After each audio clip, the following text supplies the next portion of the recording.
Okay, I'm ready. Are you ready? Yeah. Okay, I think I'll try to translate your biography. So just maybe I'll have to introduce your talk in Portuguese just for a couple of minutes, and then That's I'll fine. pass on to you. Would that be okay? That's fine. That's fine? Olá a Yeah. todos, obrigado por estarem aqui. Peço desculpa, gente. Tipo, o Thokozani só se juntou a nós há cerca de 10 minutos, mas acho que está tudo a correr bem.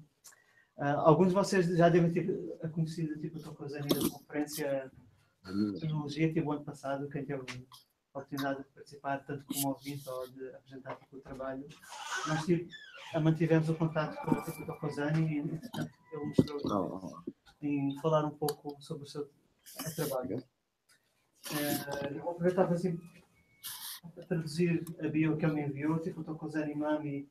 Ele está a fazer um pós-doutorado na África do Sul, é financiado por uma fundação tipo local, ele está a trabalhar na Universidade de Cape Town, ele também trabalha como musicista, ele toca célia, o compositor, e a prática dele é muito influenciada pela cultura tipo local Zulu.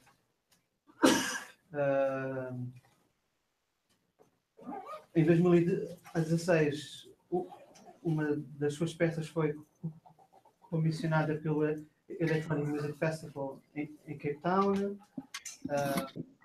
Então, ela é um compositor bastante ativo. Ele também foi convidado como professor na Universidade de Maranhão e na Universidade de Jyväskylä, na Finlândia.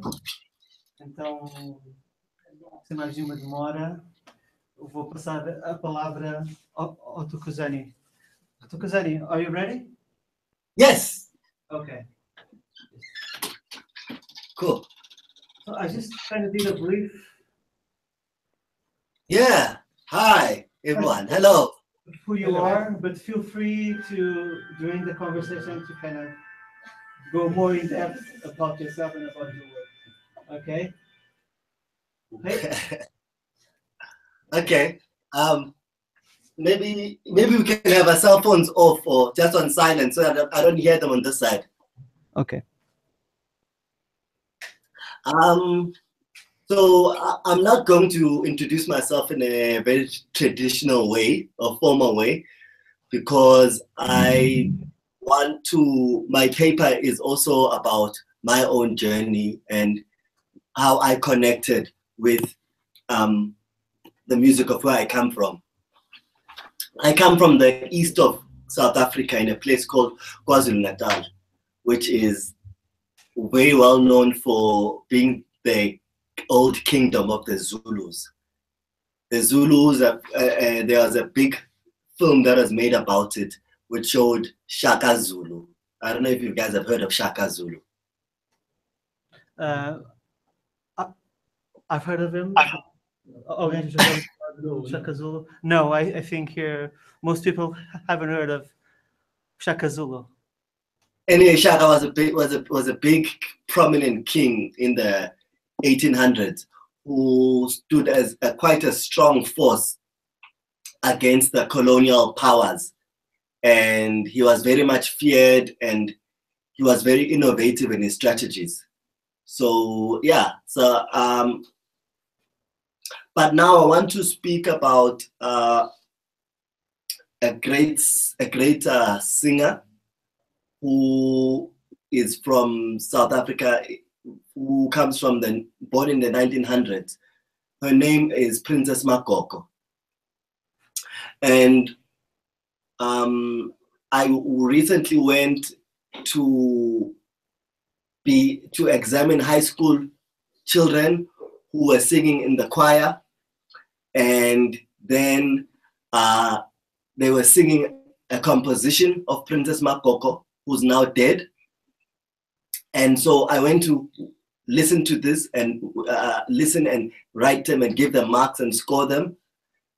And then as one of these children came to the front to sing, I began to see a vision or an apparition, as they say in English, of Princess Makoko and her coming towards me and singing these words to me. And so I will sing these words to you guys now so you guys can hear them, and then I'll explain what they mean. Okay? Yeah. Yeah. Okay. Okay, that's fine.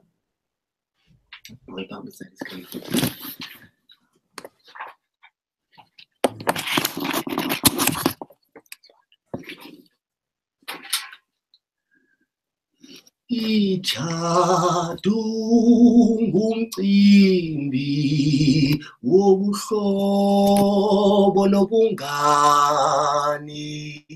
Ijadu ngumkhosi wokuhlanganisa amakhosi. Ijadu ngumcimbi wokuhlanganisa abangani. Ijadu ngumcimbi wobuhlobo nobungani. Ngiyabona amashenge esengilandela. Ijadu ngumcimbi wobungani nobuhlobo. Ijadu ngumkhosi wokuhlanganisa imindeni. Ijadu ngumcimbi wobuhlobo nobungani. Ijadu, ijadu, ijadu, ijadu.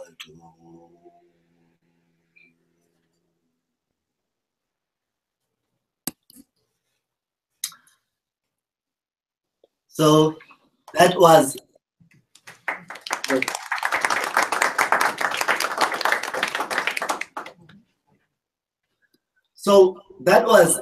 the composition of Princess Makoko that the young boy began to sing, and I was seeing, in my mind, I was seeing Princess Makoko coming.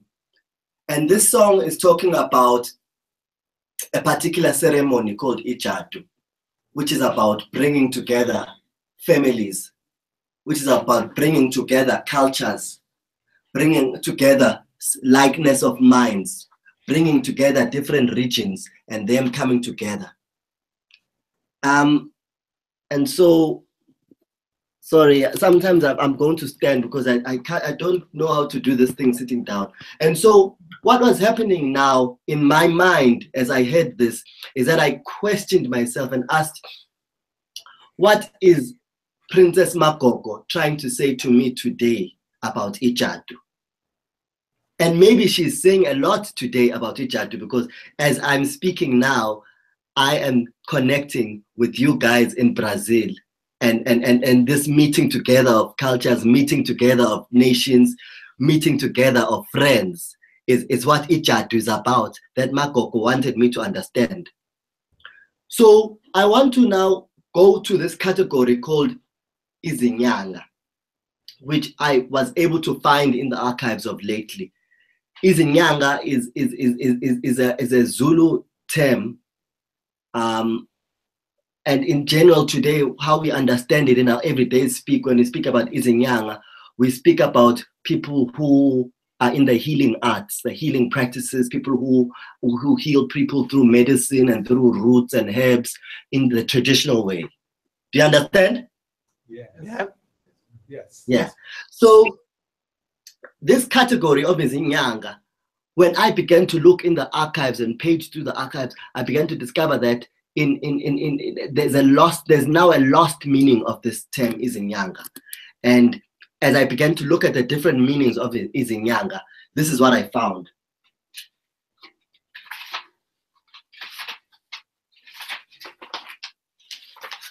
firstly, the first category of inyanga is the one I've spoken about, inyanga yokubhula, which is about the healing arts, which is about divining and telling people's future and so forth. Then the second category that I discovered that is disappeared from normal use today is the category of composer of songs. Is inyanga yokuqamba, which is a composer of songs. And then the next one is inyanga yensimbi, which is a category of people who work with metal and metal workers. So that would be the metallurgist that existed in Africa, the skill of making things out of metal before Europeans arrived. And then the last one, inyanga yokusebenza amatshe, which is about stonemason, which is about people who work with stone. So what does this all have to do with me? Is that as I began to want to trace something of an archive of music before European colonialism in my region, I felt stuck from an area of methodology, because we do not have a rich material culture. You know, in other parts of the world and other parts of the continent, you'll find that people will suddenly discover a little vase, and this vase has a little pot, and they say this pot has a score. There's a musical score written on it, and it's from the 13th century. So this means that, yeah, our people knew how to compose and so forth. And so in me not being able to find that, I had to find a different entry point. And now, as I began to find this new this entry point, I was drawn to the metal workers, because there's a lot of metalworking sites that exist archaeologically in the region. And when you look at the metalworking sites, they show great industry in terms of particular areas which people used to locate the metalworking was next to forests where there's lots of trees, next to places which have covering so that they could indeed pump in a lot of air to grow, to smelt this iron and make and mold these elements. And so there were a lot of beliefs around who could do metalwork and what needs to happen for metalwork. One of the things that would be the case is that you could not sleep with your wife if you are about to go into metalwork. And it had to match certain cycles of the moon as well.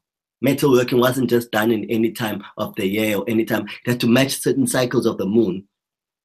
So there was this idea that I'm fascinated by, this idea of sounds that one is allowed to hear, noise that one is allowed to hear, and noise that one is not allowed to hear. Because these things, as they smash this iron and they smash this thing, it was believed to be bad luck for people to hear these sounds. So I'm thinking about noise that can be heard and noise that cannot be heard.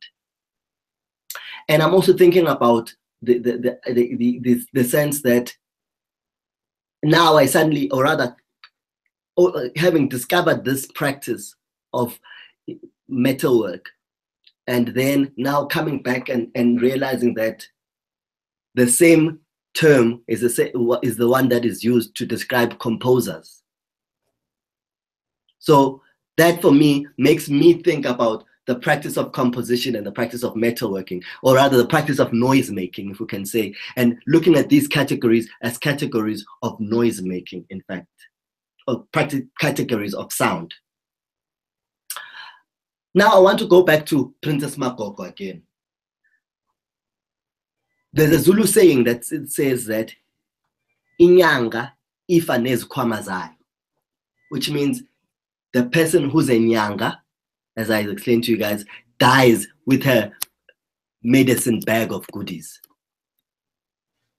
So how I have always interpreted this in my general understanding is that this is what happens when someone is selfish and wants to guard knowledge for themselves.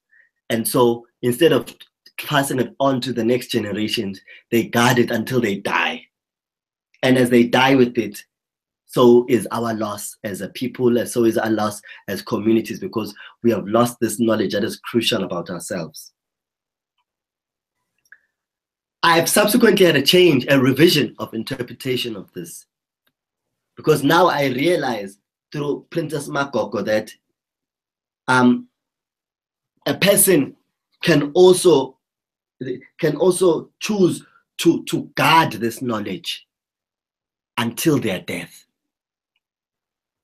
And here I'm going to read something from a great thinker in South Africa called Mazisi Kunene, when he says that the mind to the colonizer was the most challenging aspect of colonizing. The mind for the colonized, on the other hand, was the most important part of the human self that needed to be defended. That is why inyanga ifanez kwamazayo, according to me, because they are willing to guard that knowledge even to their own death, because they have understood that this is crucial intellectual property that they hold as precious. They are willing to withhold that knowledge even unto death. Such is the value of what they hold and believe to be true. And so the suggestion that colonialism had this devastating impact on our societies, while it may be true, is beginning to show itself weak, because actually, in actual fact, the things that people chose and believed to be true, they held and guarded to so with such sacredness that they were unshakable. They were unshakable. And so even Princess Makoko now, perhaps I'm led to wonder, what is she saying to me about Ijadu today? And I'm saying that perhaps these were things that were unsayable in a particular context, things that did not make sense within the structure of colonial domination and the suppression of the suppression of African lives and the limiting of African lives, because it was a question of you could go far, but not only this far. And that in that experience, she chose to guard something and preserve this that she knew would be relevant for another post-colonial future. So in a sense, she was anticipating post-colonial futures, and so she chose to guard something, and that is why inyanga ifanez kwamazayo. I now want to come to a second saying, because these are all traditional Zulu sayings. The second saying that has to do with inyanga is inyanga kayidumi lapho evela ngakhona. This one means that an inyanga is not made known, does not become well known in the place in which they come from. And that for me, I've always looked at as another one, which I've always looked at as a disaster. That what a pity that we never appreciate our own good people. We never appreciate what is good of our own. We're always looking elsewhere. We're always looking to other places, you know. But now I've also subsequently had a different interpretation of that as well. My interpretation is that for knowledge to travel, for knowledge to come to being refined and expanded and widened, the person who holds that knowledge must leave their community and go into the world and go into the far places and be able to compare and see people who forge the same kind of intellectual apparatus with them, in order to have his sword, to give this a metaphor, in order to have his own blade sharpened by them. And so what is the case is that it is indeed true, and it's supposed to be, it is fate that inyanga ingadumi lapho ivela khona, because if you are so treasured here in this place of origin, then he or she would never leave. You would never leave home, and this knowledge would remain limited. And what the community wants, what the social formation wants, is the best, and to ensure that the local is sharpened by a much bigger and vast sense of the world out there. I want to stop there and allow you guys to give me your insights and thinking and Yes. Thank you. Thank you so much, Thokozani.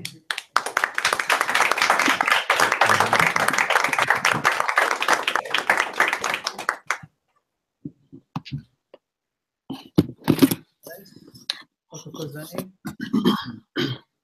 Do any of you have any questions for Thokozani? I guess I can start the conversation just by kind of asking you. I'm intrigued.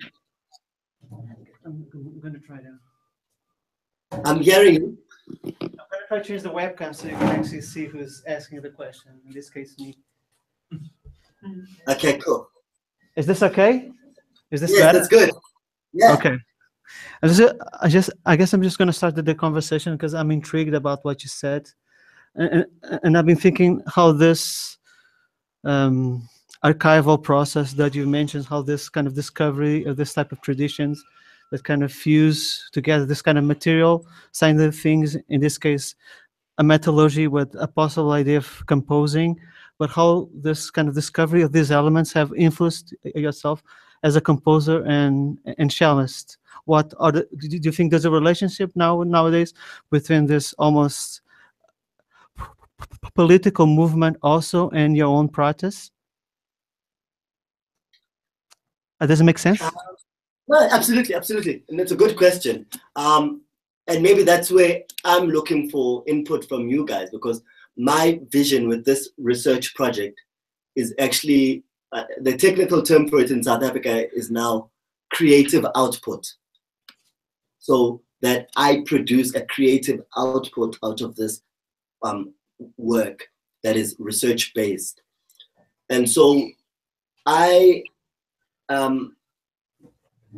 think for me, going to the metal workers was instinctive, but the composers being linked with the metal workers, that was a discovery for myself as well. And so my thinking is around a possible sound installation, or a series of sound installations that work with these ideas and are able to give the sensorial element of metal, firstly, of the sounds, that sounds, hearing sounds and not hearing sounds, and the sense of not being allowed to hear certain things. And also, I am also thinking about already, I guess, in me rendering this song, I've already begun the creative output, because by me hearing this song by Princess Makoko and me being able to render it to you guys, I've already begun that process. And for me, my interest is because in finding new epistemologies and African centered epistemologies, my interest is to explore this tension between cultural repertoire, creative repertoire, and what is called research, because they are both involved in the process of knowledge making. And I'm far more interested in the process of knowledge making than in the process of separating these two things. Does anyone want to follow this with a question, or? Go ahead. Hello there. Thank you for your presentation. My name is Marcelo. I was really interested about your discussion of this concept of Nyanga, and I think you gave us a very anthropological description of the possible meanings, and also the links that you saw between composition and stone carving and metal working. And I was intrigued about the first interpretation, or the first definition that you gave us, that had to do with divination and some kind of ritual interpretation that is also linked somehow with shaping of things, but maybe shaping of some metaphysical things, like time and the evolution of human living. And this is really interesting because I think ritual has much to do with noise making also, from clapping hands to drums to vocal screams, things that appear in rituals. And coming back to sound and noise and composition, how do you see this ritualistic aspect? Maybe how do you link all that? Thank you. Thank you, Marcelo. I think for me this is exciting. You know, as you're beginning to probe this, for me it's igniting my mind, because now I'm beginning to see that. I didn't see this. I guess how you've categorized all these is that you are saying they are different forms of shaping, whether it's shaping of time or shaping of metal or shaping of sound. And so as we are speaking, I'm also uncertain, because I'm also in this process as we are speaking now, and I'm wondering what are the best methods of having this conveyed, so that people are able to watch it, and I'm also able to have this thing that is self-contained as a body of work. And to a certain extent, even though we say we work with sound, to a certain extent, it's too much liberty for us, for our own good.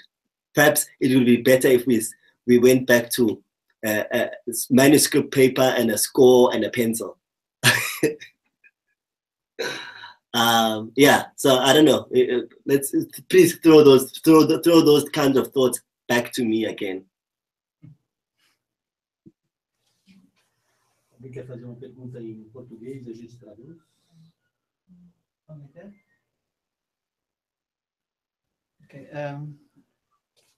Thokozani, just to follow on that question now, one of the things that you touched upon on your presentation had to do with this idea of noise, or this idea of thinking through that particular tradition that you enunciating, to think about different categories of noise. How do you think could one of your outputs, thinking about this idea that you've proposed regarding your work, how do you see the connection, or the critical connection between this localized, which in my sense, they're always, for me, always localized ways of thinking through noise, you know, but how do you think about this connection between those type of categories of noise that you enunciated, and more kind of supposed to be general, universal ideas regarding noise, in particular when you think about kind of this European avant-garde or experimental music tradition? How do you see this kind of critical connections? Do you see differences between those categories of noise that you've enunciated? Because for me, one of the great things about your presentation, and that you just mentioned, has to do with this kind of epistemic necessity to promote kind of local forms of knowledge production, which I think is absolutely kind of necessary. So how do you think, what are the connections that you can establish between those categories of noise that you've just enunciated, and had to do with this kind of very incredible kind of local tradition, and this kind of supposed to be universal, which is not, it's absolutely localized, ideas regarding noise? Rui, thanks. That's a very good question for me, because how I explain now my interest in sound studies outside of music was precisely that. You know, I felt like this was a liberation of sound, so that I'm not then stuck trying to express what I'm working with and discovering in the old and conventional frameworks that have been established by the classical canon and dominant of Western forms. I think what's interesting is that whenever I begin to do noise work, you know, and do what I would call African traditional kinds of music, if you want to call them that, within rituals and within context of those forms of practice, that people immediately associated with the avant-garde. And that's only people who know what the avant-garde is. And then when you try and explain to them that no, this is African, this is traditional, this is not out there.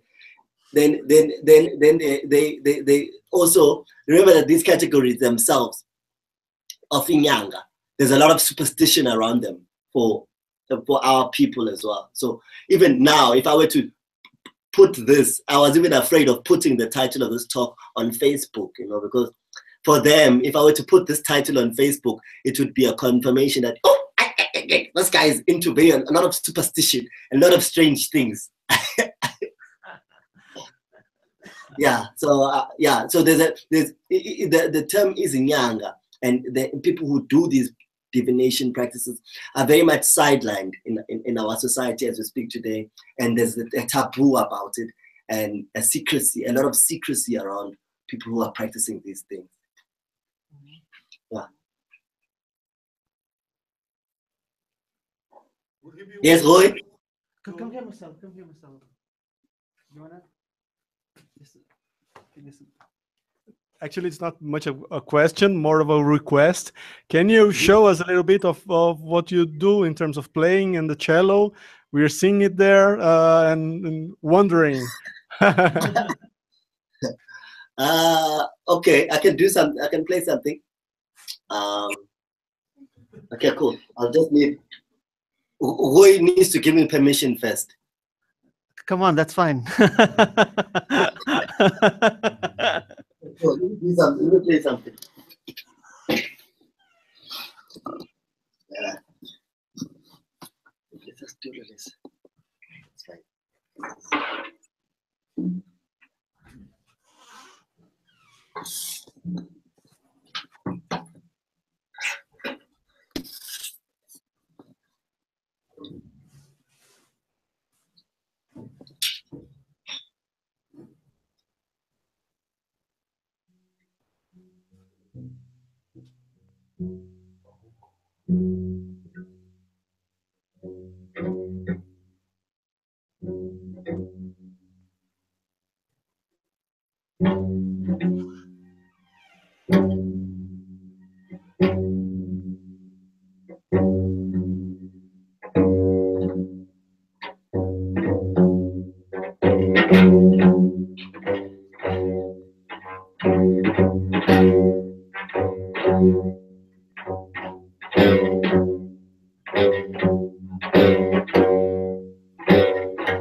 Little bit of it.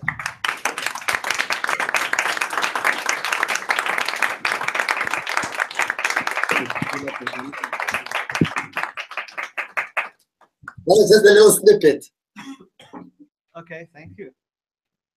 Cool. Hi, Thokozani. My name is Rogério. Nice to have you here.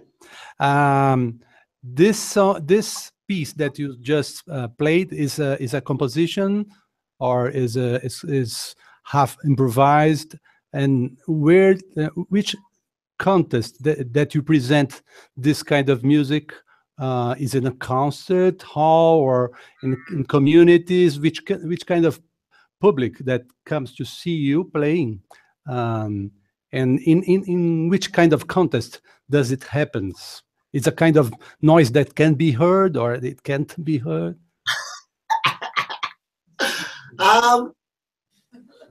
I think that you know, there's always a strange thing, you know, about where one presents this kind of sound, and I always try and be as unconventional as possible, and maybe also sometimes, you know, when I play the cello, and I see there's old elderly people in the audience, then I have to play a little bit of Bach. My concession is that I play some Bach cello suites, and then after Bach, I pull it out.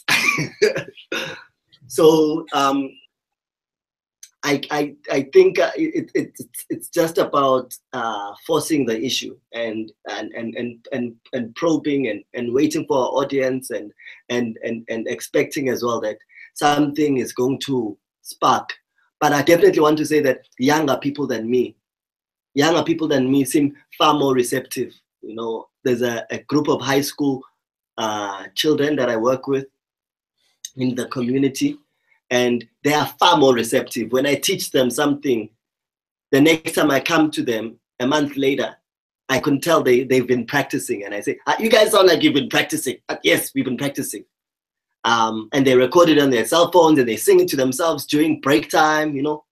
So my anticipation is that probably this will be better received in the generations that are to come, who may find themselves in a similar position as me, as young people who really want to study music, and music schools only have cello or violin or Beethoven, and they are looking to find themselves in that.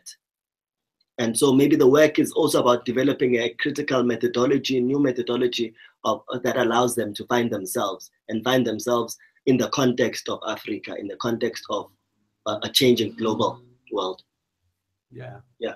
And about the public, do you have white people, European descendants that hear the music also? And because I think that African Black people that have the tradition, they feel the tradition, and they come, they see the tradition that is going through your music. But what about the European descendants that live in South Africa? You feel something different? Those are the ones I have to play. Those are the ones I have to play Bach for. Oh yeah.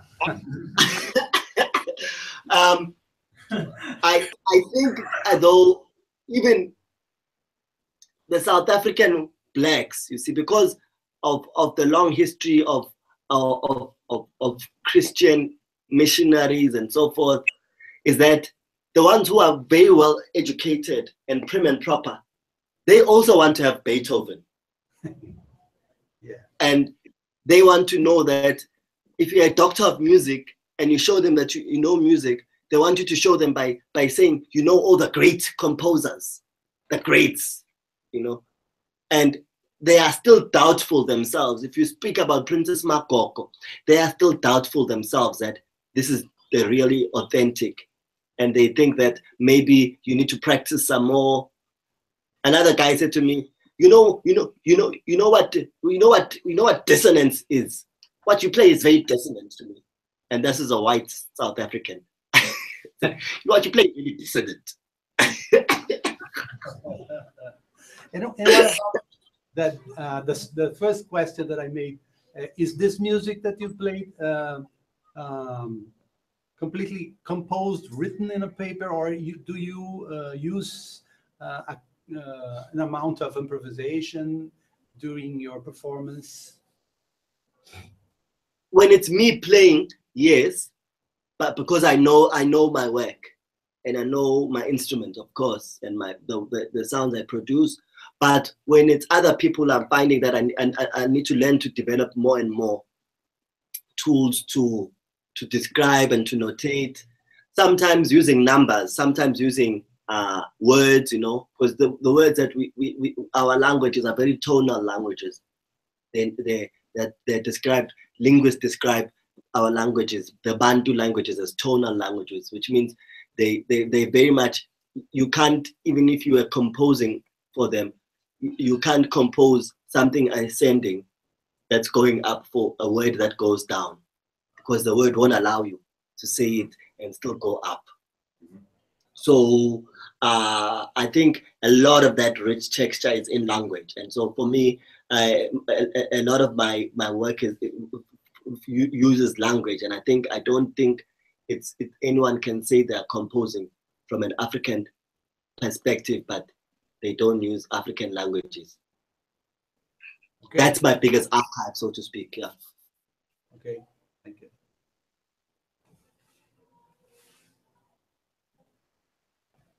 More questions? More questions for Thokozani? Yeah. Gustav?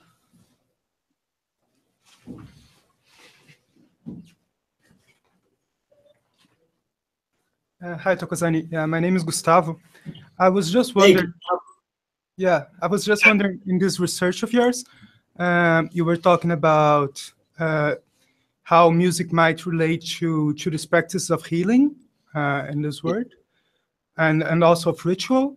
And I was wondering, how do you think the aspect of repetition and rhythm might relate to this, and how in ritual practices, if you think there's a relation to doing this repetition or this rhythmic, like you did in the cello here, that's something static and continuous.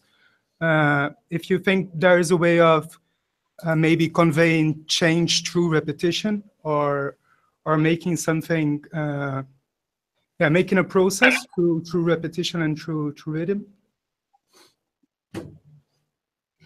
Wow, that's a phenomenal question.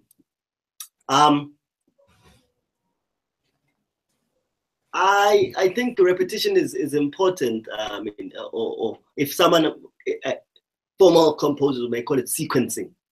But I think repetition is a very natural thing, because if you think about stone macing and stone carving as well, there's a sound that you have to get used to. If you are in the vicinity, if you are close to someone who's doing it, even if you are doing your own thing and carrying on with your life and greeting people and speaking to people, you would still need to get used to this thing that's repeating on your side. And it's almost like the more it repeats, the more it becomes internalized. Think about people who live near train stations, and people who say that, no, I don't hear the train anymore. Because this repetition becomes very much a part of their existence and part of their everyday phenomena. So I think then, if to come to answer you in a different way, I would say that if one is wanting to do sound work, and sound work in the sense of something that you place in people's surrounding, and say to them that you want them to experience a certain sensation, then repetition is of utmost importance, because repetition is what makes it natural. And that's the weird thing about electronic repetition, how electronic repetition can become very natural in itself, while being very metrical and very precise and very unchanging. It can still be very, very natural to someone who's passing by. Not natural in the sense of organic, but natural in the sense that these are the spaces in which people inhabit. What about traditional instruments? Do you use traditional instruments, not European instruments, in your work, and when you teach? How do you relate with the traditional instruments of South Africa? They are very important for me. They are very important for me because they are where I find my tools to work with. My tools to work with, they're important because also, actually, let me put this question the other way around and say that the reason why I went into metalwork was precisely because in my region, there's not much in terms of instruments besides, and drums, even drums are a European thing here. Where I come from, drums came with the Scottish marching bands who brought in bass drums. Before that, people would hold an animal skin like this and hit on the animal skin. And that's a very much softer sound. So a lot of the music here is polyphonic vocal music. A lot of the music, traditional music, is polyphonic vocal music and a little bit of instrument. And Akona, it's the bow that looks like a birimbau. What you guys call a birimbau? Birimbau, yeah? We call ugupu. Princess Mapoko used to play one called ugupu. And so we don't have that. So the focus on vocal textures is what is very interesting for me, because there's the polyphony and the density of the music is established through layering of vocal textures that aren't necessarily singing the same thing. And that if you were to hear the independent voice, you would think that this is a very different song. And the layering of these on top of each other is what creates the dense texture of the sounds that are produced in the region. Yeah.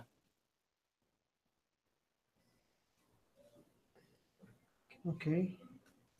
Any final questions for Thokozani? Anyone? Okay. Do you have anything to ask us? Well,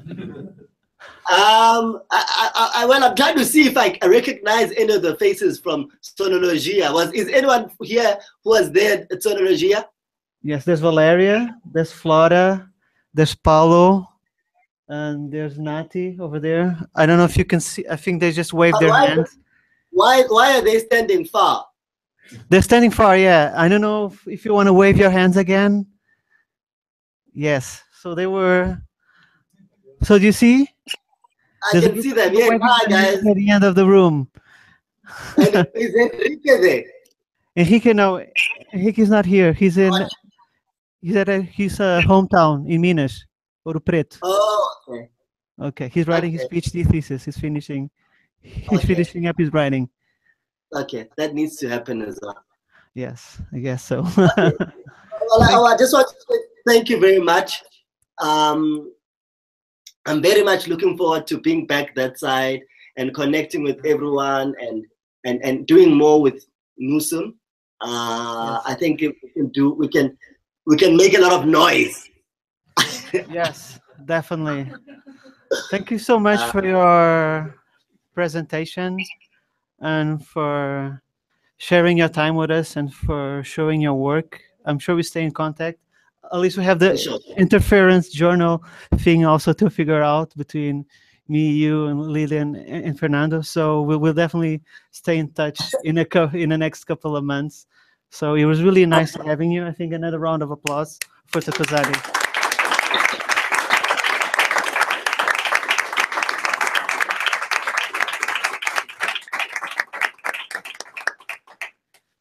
Okay, bye-bye. Okay, bye.